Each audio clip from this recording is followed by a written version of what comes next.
John McClellan was going to stop Thurgood Marshall. He simply could not imagine the likes of Marshall on the U.S. Supreme Court, so he convinced himself he could prevent it. He was Senator John McClellan, and he was powerful, and people feared him. He had a hard face, a dead ringer for the comic Jack Benny if Benny had been dipped in plaster, and a hard, scratchy voice. He wore horn-rimmed glasses, from which time and again during previous hearings while sitting in judgment of others, he peered down on witnesses with menacing glares. He combed his hair straight back, in a severe manner. McClellan was one of the Senate barons, men who had served for years and seemed to have grown out of the very building that housed the U.S. Senate. He loathed small talk and abhorred social teas and the like, which many senators and their wives seemed to enjoy. Even when his Arkansas constituents visited his Washington office, he seemed impatient, as if he wished they could state their business as fast as possible and be on their way. He'd shoot an aide that look, and then the aide would begin motioning toward the door, and McClellan would toss final words at his guests. "Thanks for coming by. Say hi to the folks back home. Don't forget to take a souvenir."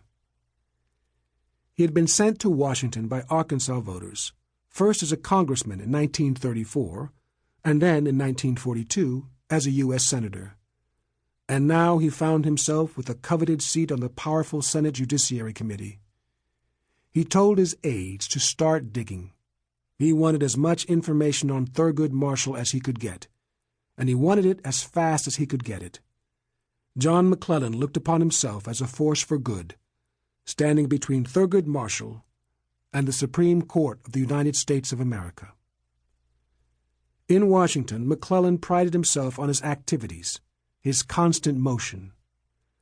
At one time, he sat on 14 subcommittees.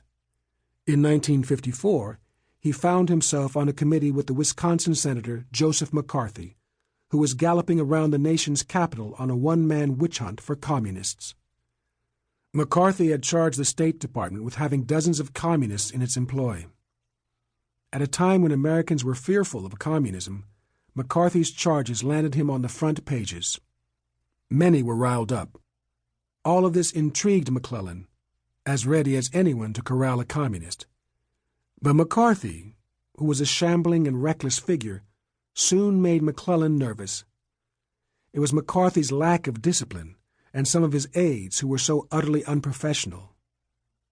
"I'm fond of Joe McCarthy," McClellan allowed, "but he's getting out of hand, and we have to do something to control him." McClellan quit the McCarthy-led committee he was on. He escaped the shadow of McCarthy with prescient timing, as the Army McCarthy hearings, nationally televised, exposed McCarthy as a mean-spirited liar. The Senate eventually censured him. In 1957, McClellan led the celebrated Senate Labor Rackets Committee, which took on mobsters and their henchmen, and eventually exposed the criminal underworld in America. That was the moment that John McClellan's profile rose in America. Because of disclosures exposed by his committee, 2 Teamsters, Jimmy Hoffa and Dave Beck, had been sent to prison. Another round of hearings in 1963 offered up Joseph Valachi, a mobster who seemed to thrill television viewers with his insider's account of cold-blooded doings in the mafia. The Omaha World-Herald had once said of McClellan that he possessed a steely mask of Old Testament righteousness. If John McClellan had stopped gangsters, he figured he could certainly thwart LBJ's new Supreme Court nominee. In Washington, they didn't bother to refer to him as Senator McClellan. They called him the chairman, because he had been chairman of the Senate Permanent Subcommittee on Investigations, as well as chairman of the Senate Select Committee on Improper Activities in the Labor or Management field, which was the committee that provided him with the tools to go after the mobsters. Because those racketeering hearings were nationally televised, everyone knew Senator John McClellan. The young aides in the Johnson White House knew well how dangerous McClellan could be to their efforts in getting Thurgood Marshall onto the U.S. Supreme Court. Virtually every speech he made inscribed a rising curve from the prudent statement of fact to polemical rage, his powerful voice quavering with indignation, is how the Johnson aide Harry McPherson put it. The Johnson administration had drawn a battle line. Thurgood Marshall was the lawyer who had won the Brown v. Board of Education ruling, a ruling that led to utter embarrassment in McClellan's home state in the fall of 1957, when 9 Negro schoolchildren had tried to desegregate Little Rock Central High School and been stopped by whites hurling epithets, spit, and large rocks. It was also the year that Time magazine named McClellan its Man of the Year. Reporters on the scene to cover the story were chased and bloodied by the mobs.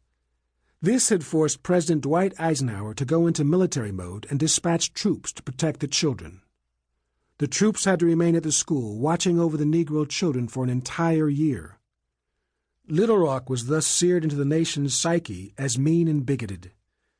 And on his trips back home to Arkansas at the time, to attend all those social events and grand openings and visit family as all politicians do, John McClellan had to endure all the chatter about Little Rock, about how the government was attacking states' rights, how Negroes were trying to take over the schools.